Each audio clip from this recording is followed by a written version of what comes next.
Hi. Story today is Jack and the Beanstalk. It's a flip-flap book and it's by Mercer Mayer. The little critters. And the little mouse is on all the pages. He's good to look for. Jack and the Beanstalk.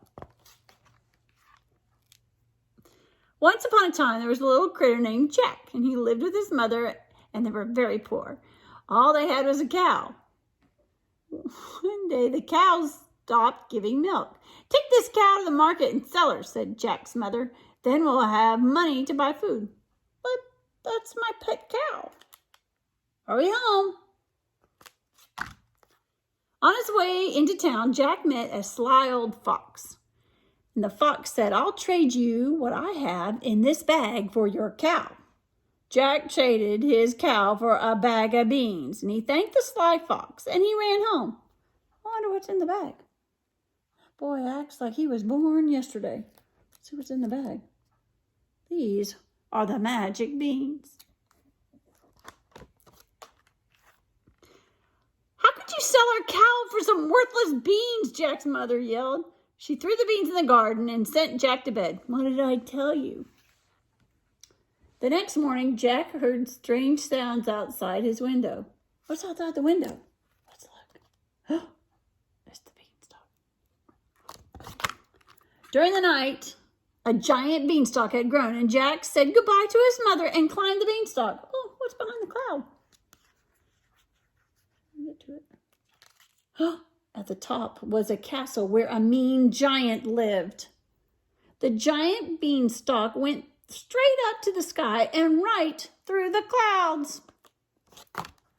Jack walked into the castle and rang the bell. The giant's wife opened the door. "You look very hungry," she said. "Oh, do you want something to eat?" "I wouldn't go inside if I were you." Little mouse. Suddenly, the front door burst open and a great voice filled the hall. "Fie, apple fritter! I smell a little critter." The giant's wife told Jack to hide before the giant had him for dinner. Where'd Jack go? Yuck, I don't want to be dinner. "I'm hungry," said the giant, and he sat down and began to gobble up his dinner. Just then, some very strange sounds started coming from inside a sack on the table. "Lay, hen!" the giant roared. "Play, harp!" As the magic harp began to play a beautiful song, the magic hen began to lay golden eggs. Cluck, cluck, cluck, cluck. When the giant finally fell asleep, Jack crawled out of the cupboard. He picked up the harp and grabbed the hen and ran as fast as he could. "Make like a tree and leave." But the giant awoke. Arrgh! Jack climbed quickly down the beanstalk. He grabbed an axe from the woodshed and chopped down the beanstalk. The giant fell to the ground with a great big crash. "Goodbye.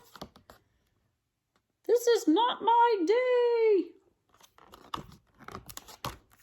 Jack hugged his mother and gave her the magic harp and hen. "Lay, hen," said Jack. "Play, harp."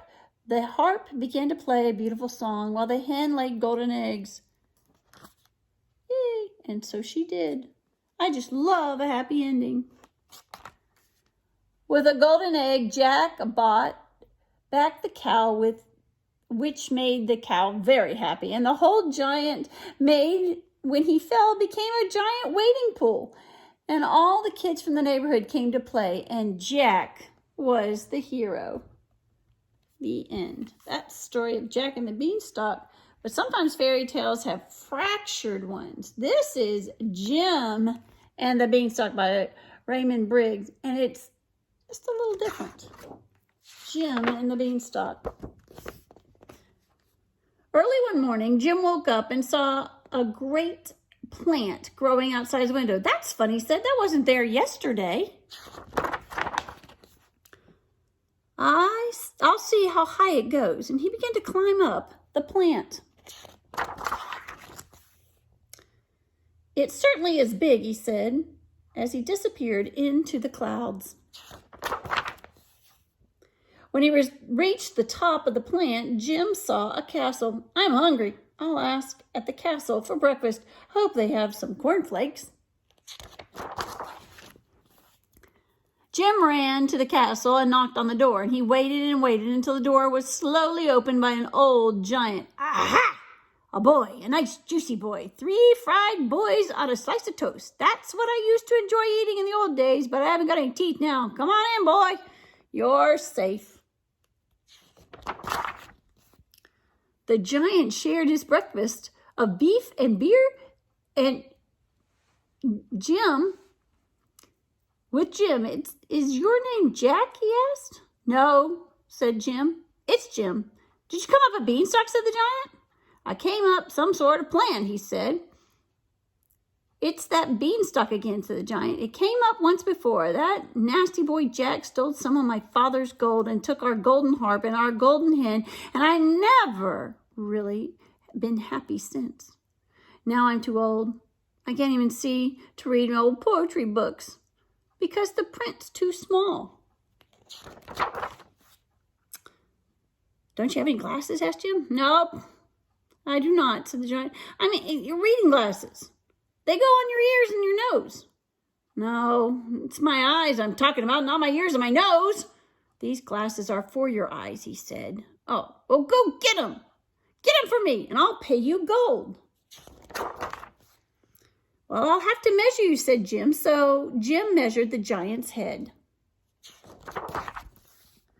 The giant gave Jim a gold coin, and Jim climbed down the beanstalk as fast as he could, holding tight to the coin. He showed it to his mother, but before she could say anything, he dressed and ran to the eye doctor. The eye doctor could hardly believe his eyes when he saw the giant gold coin, but he set to work straight away, and he worked all night, and in the morning the glasses were ready. Jim carried them home.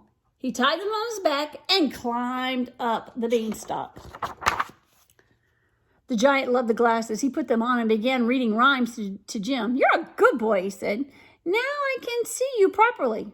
I wonder how juicy you are. I can't eat anything much nowadays because I don't have any teeth.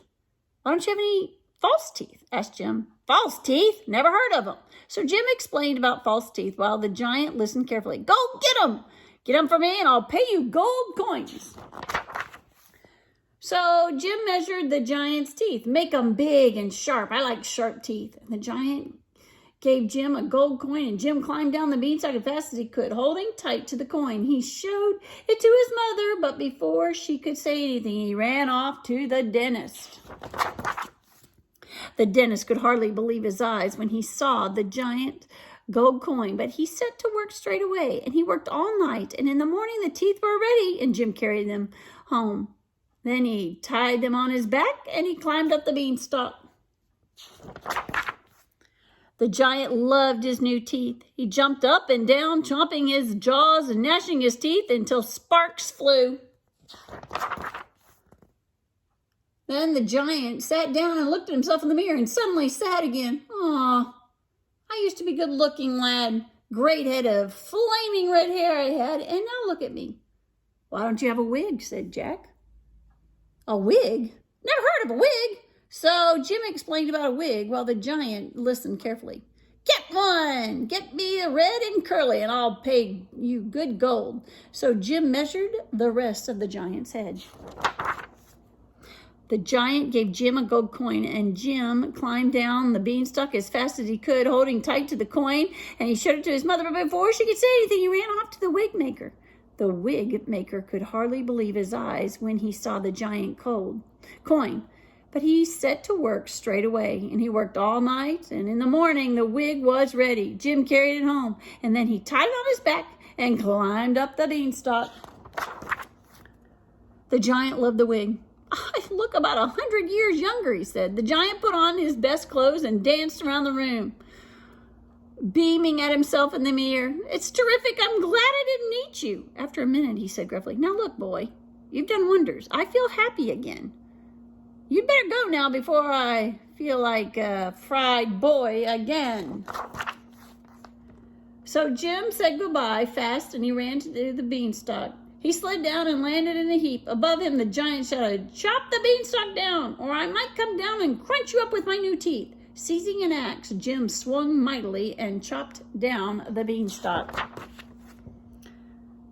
At the very moment the beanstalk fell, something else landed beside Jim with a thud. It was a giant gold coin wrapped in a giant piece of paper, and on the paper it said, "Dear Jim, thank you for the teeth and the glasses and also the lovely wig. Your friend, the giant." Jim ran inside and showed the giant coin to his mother. "At last you can keep a coin for yourself," she said. Somewhere in the distance, Jim heard a roar of giant laughter. Well, that one's just a little different than this one. He gave to the giant in this one. He took away from the giant in this one. Well, I hope you enjoyed the books. Bye.